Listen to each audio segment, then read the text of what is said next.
It was July 12, 2019, a warm summer night in Springfield, Illinois. The sun had set, and the sky was painted with shades of orange and purple. The city was quiet, with residents enjoying the weekend calm. At the Williams house, however, the night promised to be very different.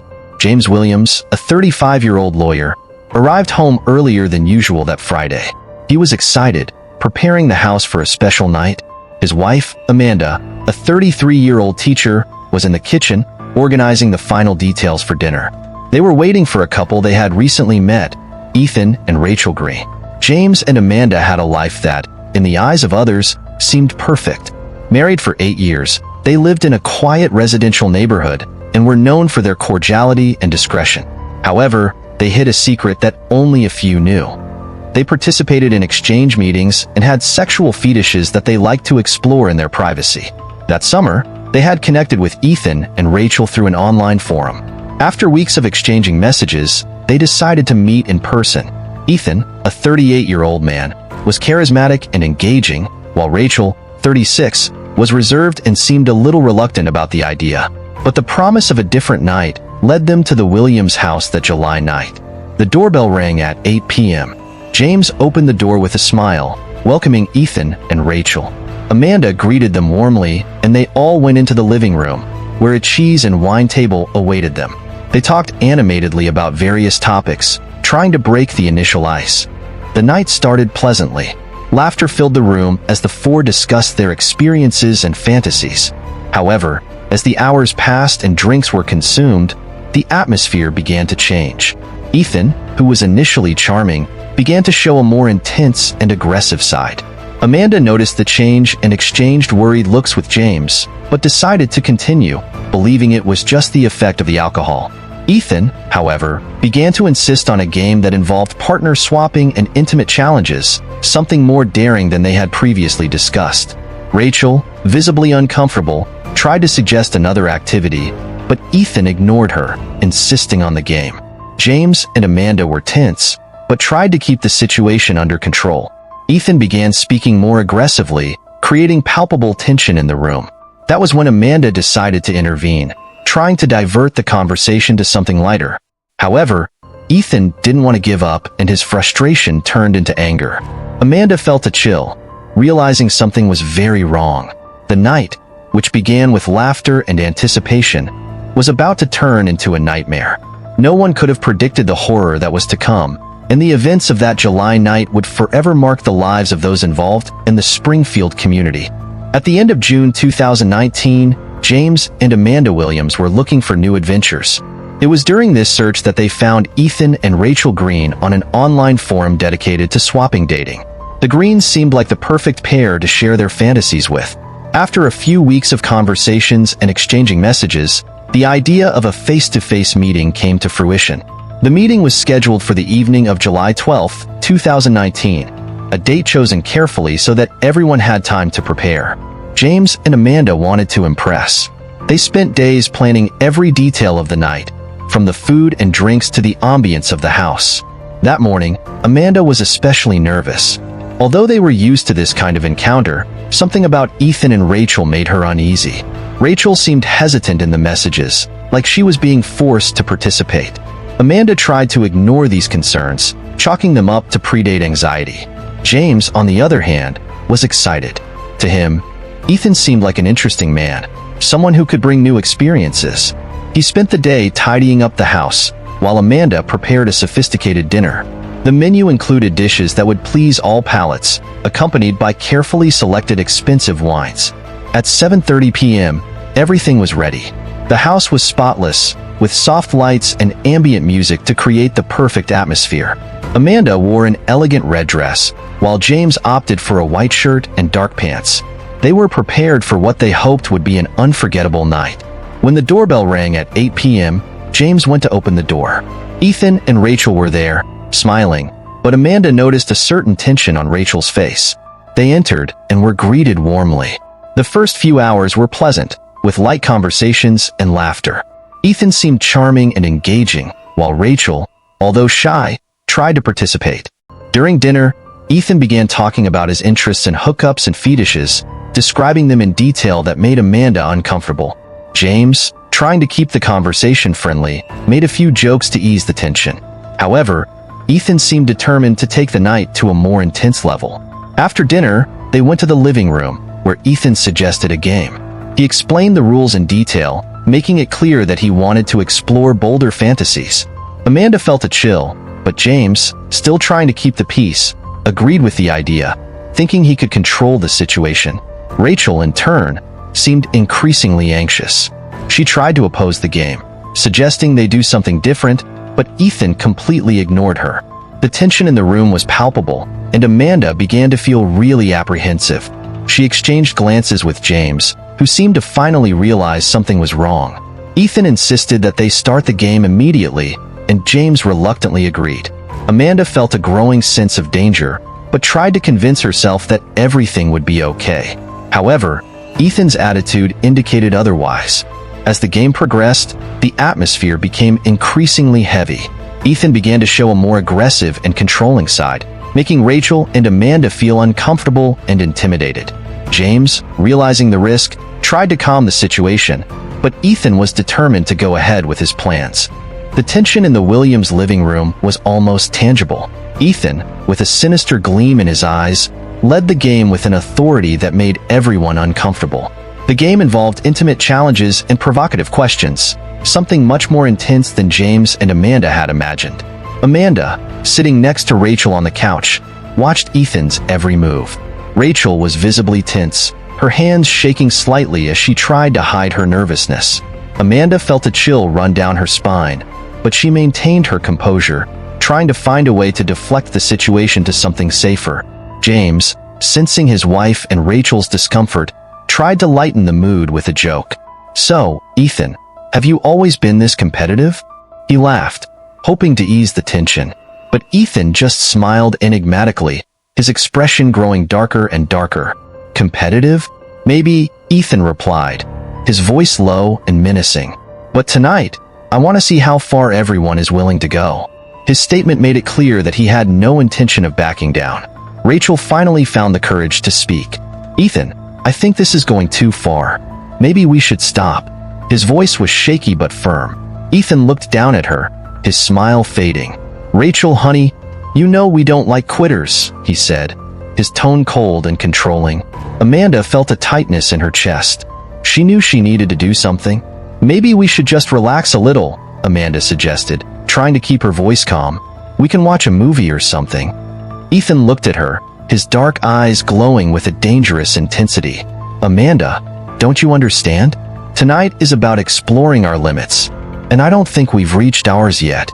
The atmosphere was becoming unbearably heavy. Amanda glanced at James, who was starting to get up, clearly uncomfortable with the direction the night was taking. "Ethan, maybe we should listen to the girls," James said, trying to be diplomatic. "We can always continue another night." But Ethan didn't want to hear it. "No, James. Let's keep going. Who knows what we might discover about ourselves." He stood up, going to his bag and pulling out an object that made Amanda's heart stop, a knife. Amanda gasped, her eyes fixed on the shining blade. "Ethan, what are you doing?" His voice was full of panic. Ethan smiled, twirling the knife in his hand. "I just want to add some excitement to the game," he said, approaching James. "Let's see who is really willing to go all the way." James tried to remain calm, but the presence of the knife turned his worry into real fear. "Ethan, put that back. We're not interested in games like that." Ethan ignored the request, moving even closer. The tension in the room reached a fever pitch when he stood directly in front of James, holding the knife between them. "Come on, James. Show us what you're made of." Rachel began to cry silently, her fragile resistance finally breaking. Amanda stood up, placing herself between Ethan and James. "Enough, Ethan. It's over. Get out of our house." For a moment, it seemed like Ethan might hear reason. But then, in a quick and unexpected movement, he grabbed Amanda by the arm and pulled her close, placing the knife against her neck. "Nobody's going anywhere until I say so." Amanda's scream echoed through the room, mixing with Rachel's sobs and the sound of breaking glass as James, on a desperate impulse, knocked over the coffee table in an effort to distract Ethan. The fight began, fast and brutal. James tried to disarm Ethan, but he was stronger than he looked. Amanda, taking advantage of a moment of distraction, managed to free herself, but fell to the ground, hurting herself. Ethan turned his attention to James, attacking him with the knife. Chaos engulfed the room as Rachel tried to help Amanda to her feet. The screams and sounds of fighting were loud enough to draw the attention of neighbors, who began calling the police. The nightmare that began as a night of fantasy was turning into a fight for survival. The knife cut through the air, and in one swift movement, Ethan wounded James in the abdomen. James fell to the ground, bleeding and panting. Amanda, seeing her husband in danger, gathered all the courage she had and tried to attack Ethan, but he pushed her away hard. The Williams' living room was in chaos. Broken furniture, blood on the floor, and the incessant sound of sirens outside created a horror scene. While Ethan was handcuffed and taken away by police, James lay on the ground, holding the wound in his abdomen, trying to stop the bleeding. Amanda, still in shock, was kneeling next to him, holding his hand and murmuring words of comfort. Paramedics arrived quickly, bringing a stretcher and beginning first aid on James. Amanda was gently pulled aside to allow them to work, but her eyes never left her husband. Rachel, shaking and with red eyes from crying, was taken to another room by one of the police officers, who tried to calm her down and obtain her statement. Meanwhile, Ethan was led out of the house, still fighting the officers, his face distorted with anger and frustration. "You don't understand," he shouted. "That was just a game." His screams were lost when the police car door closed, taking him away to face the consequences of his actions. Inside the house, Amanda was desperate. Paramedics were stabilizing James and preparing him for the trip to the hospital. She wanted to go with him, but one of the police officers held her gently. "Ms. Williams, we need your statement. Once we're done, you can go to the hospital." Amanda nodded, her mind spinning with the urgency of being by James's side. She answered the officer's questions as best she could, but her attention was constantly focused on the paramedics tending to her husband. Every second felt like an eternity. Rachel, in another room, was equally distraught. She could barely speak, but the officer patiently guided her through the process, trying to get a clear picture of what had happened. Between sobs, she explained how Ethan had become increasingly aggressive until the situation got completely out of control. Finally, James was taken away on a stretcher, with Amanda following closely behind. The police officer who had taken her statement assured her that she could go with him in the ambulance. She held James' hand the entire ride to the hospital, murmuring words of love and encouragement, trying to stay strong for him. At the hospital, James was immediately taken to the operating room. Amanda was taken to a waiting room, where she spent the next few hours in silent anguish. Rachel arrived shortly afterwards, accompanied by another police officer who ensured she received medical care and psychological support. The hours dragged by. Amanda couldn't stop thinking about the night that should have been a simple exploration of fantasies and turned into a nightmare. She blamed herself for not following her instincts, for not ending the night sooner. Every time a nurse passed by, her heart skipped a beat, waiting for news of James. Finally, a surgeon appeared in the waiting room. Amanda stood up quickly, her heart pounding. "He's stable," the doctor said. "It was a difficult surgery, but we managed to control the bleeding. He will need time to recover, but he will be fine." Amanda felt a wave of relief wash over her, and tears began to stream down her face. "I can see him?" she asked, her voice shaking. "Soon," replied the doctor with a gentle smile. "We'll take him to the ICU for observation. You'll be able to see him once he's settled in." Meanwhile, at the police station, Ethan sat in a cell, his gaze blank. The charges against him were serious: attempted murder, assault with a deadly weapon, and kidnapping. His aggressive behavior during his arrest and his lack of remorse only worsened his situation. Days passed, and the story of the attack on the Williams home spread throughout Springfield. The shocked community followed each new development with astonishment and horror. James, still in the hospital, began his slow recovery, with Amanda always by his side, dedicating herself entirely to his well-being. Rachel, after being released from police custody, sought psychological help to deal with the trauma. She decided to move away from Ethan permanently, recognizing that their toxic relationship had culminated in tragedy. She moved to another city, seeking a fresh start and trying to leave the painful memories of that night behind. Amanda and James also faced a long road to recovery, both physically and emotionally. The experience left a deep impression on them, but it also strengthened their bond. Together, they decided to abandon the life of dangerous encounters and fantasies, choosing to focus on the safety and love they shared. Ethan was tried and sentenced to a long prison sentence. His obsession with control and power had destroyed not only his life, but also the lives of everyone around him. In the end, he found himself alone, trapped in a cell, reflecting on the consequences of his actions. A year had passed since that fateful night of July 12, 2019. Springfield was still scarred by the events that had shaken the community, but life, as always, went on. The consequences of what had happened that night echoed through the lives of everyone involved, shaping their journeys in profound and unexpected ways. Amanda and James had left their old home behind, opting for a new life in a neighboring town. They chose a quiet neighborhood, away from painful memories. James' recovery was slow, but he eventually physically healed from the wounds inflicted by Ethan. Emotional scars, however, would take longer to heal. Amanda found new strength in herself. She became a passionate advocate for causes related to domestic violence and abuse. At talks and community events, she shared her story, not as a victim, but as a survivor. His determination to help others avoid similar tragedies was inspiring. James, after his recovery, decided to change careers. He left his job in the financial sector and began studying psychology, with the aim of better understanding human behavior and helping those who have experienced trauma. His relationship with Amanda grew even stronger, cemented by their shared experience of survival and healing. Rachel, who had moved to a distant city, also found a new purpose. She dedicated herself to her own emotional recovery, participating in intensive therapy and support groups. Over time, she found the courage to take her life back, pursuing a career as a mental health counselor to help others overcome trauma. Ethan, on the other hand, was serving his sentence in a state prison. The forced isolation gave him a lot of time to reflect on his actions.